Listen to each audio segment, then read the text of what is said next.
Welcome back to Harriet's Above Ground Railroad. My name is Anthony Ross, and I'm the president and CEO of the Harriet Tubman Ross Foundation. I want to thank you all for clicking the video and joining me today in the next video in the series of the history of Black Africans and slavery. Again, the perfect purpose of our channel is to take you through a journey through the history of slavery from beginning to present and to increase your knowledge and understanding of systemic racism throughout the world.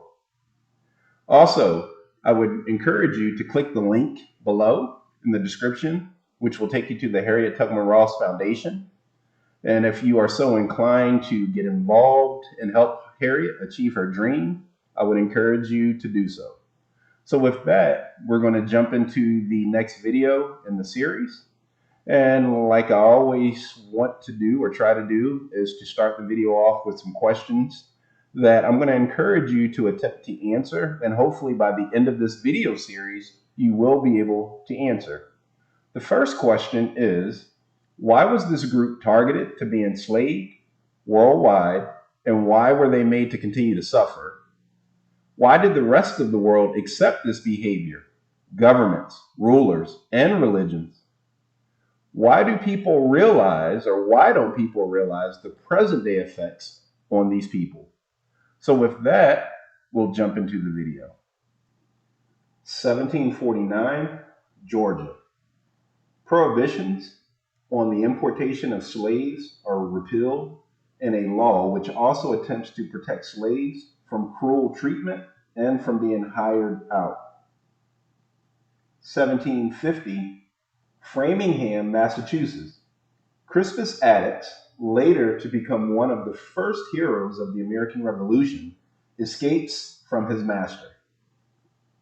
1750, the English colonies.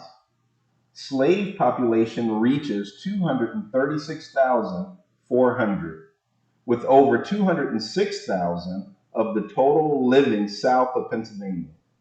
Slaves comprise about 20% of the colony's population and over 40% of Virginia's.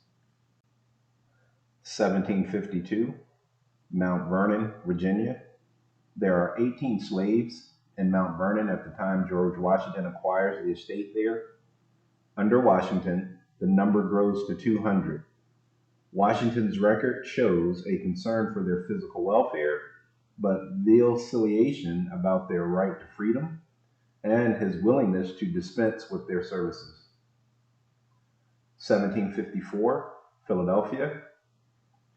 Quaker John Woolman publishes Some Considerations on the Keeping of Negroes, an exhortation to fellow members of the Society of Friends to consider manumitting or freeing their slaves on grounds of morality. 3 years later, some Quakers take formal action against members who ignore this plea and continue to own slaves. 1754, Baltimore.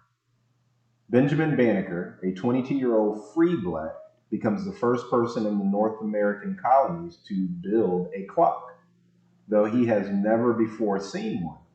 The clock chimes the hour accurately for more than 20 years. 1760, New York City. Jupiter Hammond, a black poet, publishes Salvation by Christ with Pentateuchal Cries. 1760, Rhode Island. Despite the exultation of some friends and official statements from other Quaker companies, Quaker policy is not uniform on the slavery issue. One group in Rhode Island continues to be active in the slave trade. A few Quakers in the Carolinas and Virginia refused to relinquish slaves. 1764, Massachusetts. Slave ship captains and merchants opposed efforts to raise the price of sugar and molasses, declaring them essential to the slave trade, which they deemed the vital commerce of New England. But representing another viewpoint, Samuel Adams refuses the offer of a slave for his sick wife.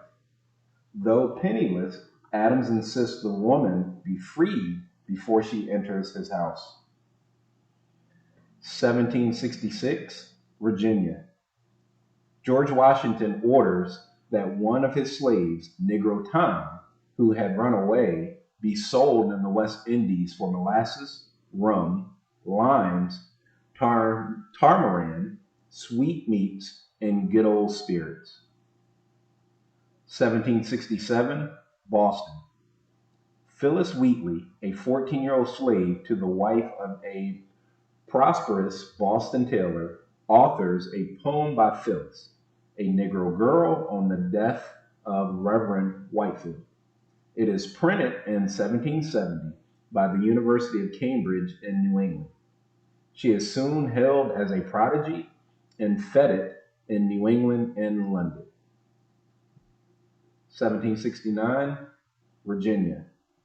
In the Virginia House of Burgesses, Thomas Jefferson unsuccessfully presses for a bill to emancipate slaves. 1770, Boston, Massachusetts. Crispus Attucks is shot and killed during the Boston Massacre. 1770, Philadelphia, Pennsylvania. Led by Anthony Benezet, the Quakers open a school for blacks. 1773, Savannah, Georgia. George Liles and Andrew Bryan organized the first Negro Baptist church in the state. 1774, the Continental Colonies. The Continental Colonies demand elimination of the slave trade and economic embargoes on all countries participating in it. Rhode Island enacts a law freeing slaves henceforth brought into the colony, but not those presently there. 1775, Germany. Johann Friedrich Blumenbach publishes the first telling attack on theories declaring blacks to be racially inferior. In On the Natural Variety of Mankind, Blumenbach proves that the skulls and brains of blacks are the same as those of Europeans. Blumenbach's paper serves as a counter to the views of Voltaire, Holmes, and Lynn that blacks are akin to apes. 1775, Philadelphia. Organization of the first abolitionist society in the United States. 1775, Fort Ticonderoga. Black patriots join Ethan Allen and the Grand Mountain Boys in the capture of Fort Ticonderoga. 1775, Bunker Hill.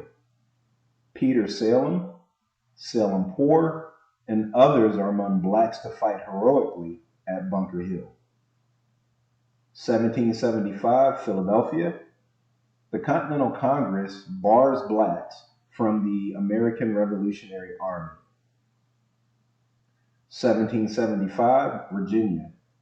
Lord Dunmore, British governor of Virginia, offers freedom to all male slaves who join the Loyalist forces.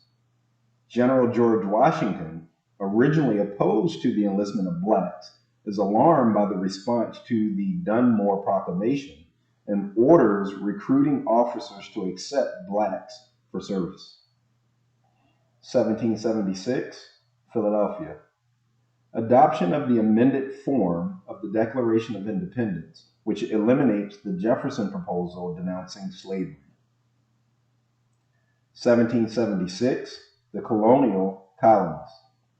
Lafayette praises black soldiers for successfully covering Washington's retreat to Long Island. Blacks also helped cover Washington's retreat at Trenton and Princeton, but many rebel leaders opposed integration forces, and all black companies are formed. 1776, Delaware River. Two blacks, Prince Whipple and Oliver Cromwell, crossed the Delaware with Washington en route to an attack on the British and their Hessian mercenaries in Trenton, New Jersey. 1778, Rhode Island. A black battalion consisting of 300 former slaves is formed. They are compensated on par with their white comrades in arms and promised freedom after the war. In August, the battalion kills 1,000 Hessians and later sees actions under Colonel Green at Point's Bridge in New York. 1779, New York. Alexander Hamilton endorses the plan of South Carolina's Henry Loring to use slaves as soldiers in the South. I have not the least doubt that the Negroes will make very excellent soldiers, says Hamilton, for their natural faculties are as good as ours. Hamilton reminds the Continental Congress that the British will make use of Negroes if the Americans do not. In Hamilton's words, the best way to counteract the temptation they will hold out will be to offer them ourselves. 1781, Virginia. Black soldiers participate in defeat of Cornwallis at Yorktown. Maroons, attacks on plantations, and an uprising in Williamsburg are reported. So that brings us to the end of today's video, but I'd like to end this video with the questions that I always ask. 1, why was this group targeted to be enslaved worldwide, and why were they made to continue to suffer? Why did the rest of the world accept this behavior, governments, rulers, and religions? And why don't people realize the present day effects on these people? So with that, I want to thank you all. I want to encourage you to hit the like button, subscribe to the channel, and also click the link to the Harriet Tubman Ross Foundation and visit the website. And by all means, get involved and help Harriet achieve her goal. But again, I want to thank you all, and I'll see you in the next video. Thank you.